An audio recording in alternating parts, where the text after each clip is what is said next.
The maestro of your computer's ensemble is the operating system. It serves as the computer's orchestra. The operating system plays a crucial role in harmonizing your computer's operations.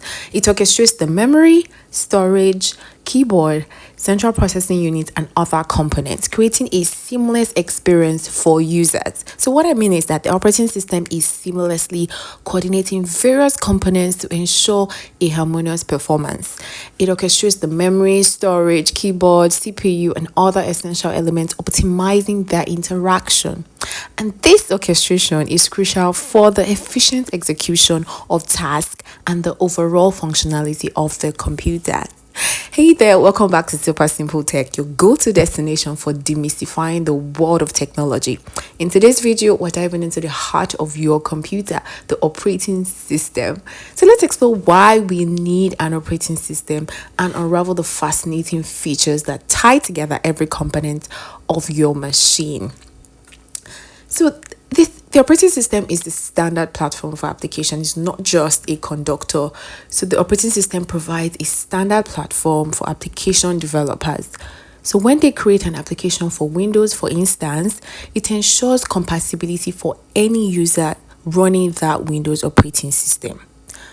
What I mean is, beyond mere coordination, the operating system functions as a standard platform for application development. When developers create an application, they rely on the operating system to provide a consistent environment. So, for example, if the application is designed for Mac OS, the operating system ensures compatibility across all devices running that specific Apple operating system. This standardization simplifies the development process and enhances user experience. So for user interface, humans need a way to interact with machines, and the operating system delivers through a user experience. This interface empowers us to harness the potential of various applications. A key aspect of the operating system is its provision of a user interface, acting as a bridge between humans and machines. This interface is the visual and interactive medium through which users engage with the computer. By facilitating user interaction, the operating system empowers individuals to leverage the full potential of various applications, whether it's clicking icons, navigating folders, or launching programs. The user interface is the gateway to the computer's capabilities. So there are some common traits across operating systems. So while different operating systems have unique features, they share commonalities. They enable us to interact with files, run applications, manage memory, handle input or output process, and provide tools for operating system management. Despite the diversity in operating systems, there are fundamental commonalities that define their functionality. And these include, just like I've said before, interaction with files. So all operating systems provide a means to interact with files, creating, modifying, organizing, and deleting them. I'm sure you know this with your laptop. You get to do this with your file. So you can create a file, modify the file, change it, access, organizing, and deleting the files. Then application execution. Operating systems also enable the execution of applications, so managing the underlying processes to ensure smooth functionality. Then there's also memory management. Operating systems handle memory allocation and deallocation, optimizing the use of RAM for efficient multitasking. Then you have input or output processes. The operating system facilitates communication between the computer and peripherals. Operating systems manage the input-output processes, including data transfer to and from external devices. Then finally, we talked about the management tools. So operating systems equip users with tools for system management, so configuration and customization. These tools contribute to a user-friendly computing experience. Now for us to go over to different types of operating systems that we know. Windows, Microsoft Windows, it's a global player. Like Microsoft Windows is one of the most popular operating systems globally. It boasts extensive industry support. Like you have the Windows 10, you have Windows 11, and it goes as far back as the Windows 7, Windows 8, then the Windows Server. And each version provides a customizable experience. However, popularity comes with a trade-off, making it a prime target for security threats. Windows have this issue with being the first prime target for security threats. I'm breaking it down for you a bit further. Microsoft Windows stands as a global technology leader, dominating the operating system landscape with widespread popularity. So versions like Windows 10, Windows 11, and Windows Server offers the users a highly customizable experience. So the flexibility to personalize settings and configurations contributes to the appeal of using the Microsoft Windows operating system. I'm sure you know that, guys. However, the downside for the Microsoft Windows is that its immense popularity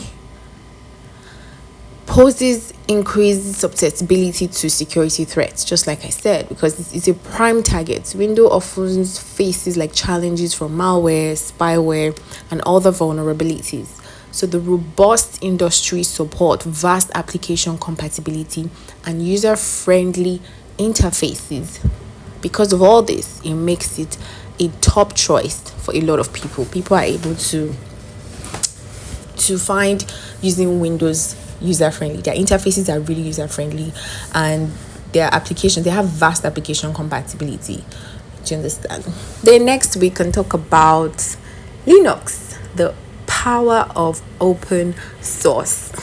Linux is an open source operating system. It offers a cost-free, versatile experience. It runs on diverse hardware, but driver availability can be a challenge. Yeah, because it's open source. The Linux communities worldwide, actually, they're the ones that provide support, but specialized hardware might face limitations. Yeah. Linux, an epitome of open source prowess. It provides users with, as I said earlier, it's free. The cost is free. You don't have to pay anything. It's just there online. Then you download it. And the operating system has a versatile experience. You have a versatile operating system experience. And its compatibility with diverse hardwares makes it a flexible choice. However, Linux users may encounter challenges related to driver availability, especially for specialized hardware. The global Linux community actually plays a pivotal role in providing support and troubleshooting assistance. The open source nature fosters innovation, but the user experience might require a learning curve. Yeah. And then next we have to go to the Apple Mac OS. You can tell with the excitement in my voice, that's kind of my favorite. Mac OS is designed exclusively for Apple hardware. It ensures a secure and compatible environment. However, they have limited hardware choices, and high prices are factors to consider. Yep. macOS is meticulously designed for Apple hardware, just Apple hardware, ensuring they have secure and highly compatible computing environments.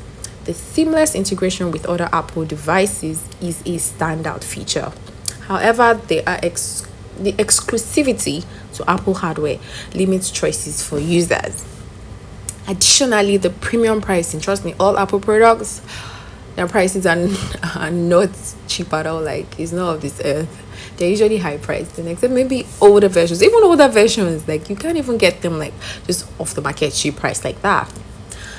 So the premium pricing associated with Apple products is a consideration, making it an optimal choice for those deeply invested in the Apple ecosystem, like me, really deeply invested. I don't know, for whatever reason, I'm just sold to Apple. Then you have the Chrome OS, embracing the cloud. Google Chrome operating system operates on low-end platforms, focusing on cloud-based applications. It's efficient, especially for lightweight hardware, but reliance on the cloud might not suit everyone. So Google Chrome OS takes a unique approach by focusing on cloud-centric operations, particularly efficient for lightweight hardware. The emphasis on web-based application aligns with the growing trend of cloud computing. While this approach is effective for certain users, those requiring extensive offline capabilities may find it limiting. Google Chrome's operating system operates efficiently with minimal system requirements, making it an excellent choice for budget-friendly and streamlined computing needs. And then we have the iOS and iPad OS. These ones are Apple's mobile magic. If you're an Apple user like me, you know. So the iOS powers Apple's iPhones, while the iPad OS caters to the tablets. They provide like a seamless experience with a secure environment. However, the limited hardware compatibility and premium pricing are worth noting. Yeah, just like the Mac OS for the laptop. Then the iOS powers the Apple iPhone, like I said earlier, and the iPad OS caters specifically to the tablet. So both deliver like a seamless and secure user experience. Characteristics of Apple's design philosophy. Yeah, however, users might contend with limited hardware compatibility and the premium pricing that comes with Apple products. So the uniformity of experience across Apple devices, though, creates a unique ecosystem where devices seamlessly integrate and communicate. So it's just the Apple devices that will be able to seamlessly integrate and communicate. But there's just this issue with hardware compatibility with other devices, even with file sharing and so on and so forth. Like, it's just with Apple products are Apple stuffs. Yeah. Then we have the Android OS. Diversity in your hand. That's just Android. Like, some of my friends and I was just making joke like Android, call it Buguero, like for everybody, everybody for anybody at anywhere. So Google's Android operating system is like an open source system. It runs on various manufacturers' hardware. So it's versatile but device specific limitations and a fragmented ecosystem are considerations. So Google's Android operating system is very popular for its openness. Like everybody just knows you can, it's like it's everywhere. And it runs on a multitude of manufacturers' hardware, offering users diverse choices. So users have a variety of choices to make. And the versatility of this Android, however, it comes with considerations such as device-specific limitations and a fragmented app ecosystem. Users benefit from extensive customization options, but ensuring a consistent experience across various devices can be really challenging.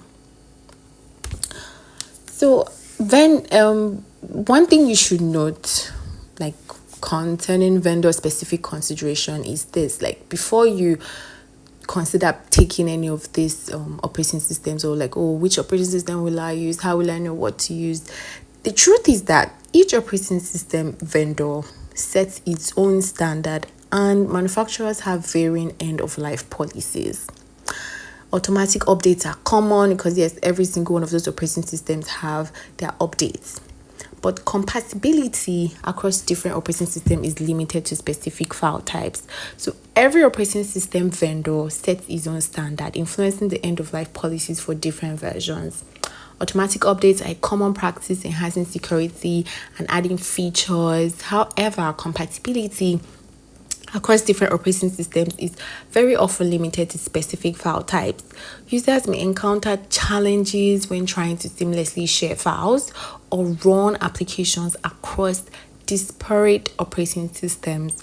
Understanding the vendor-specific considerations is crucial for making informed decisions about the choice and sustainability of an operating system.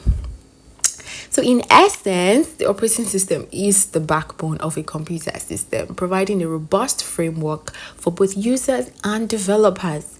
Its multifaceted role goes beyond mere coordination, extending to standardization, user interaction facilitation, and the establishment of foundational principles that define the computing experience across diverse operating systems.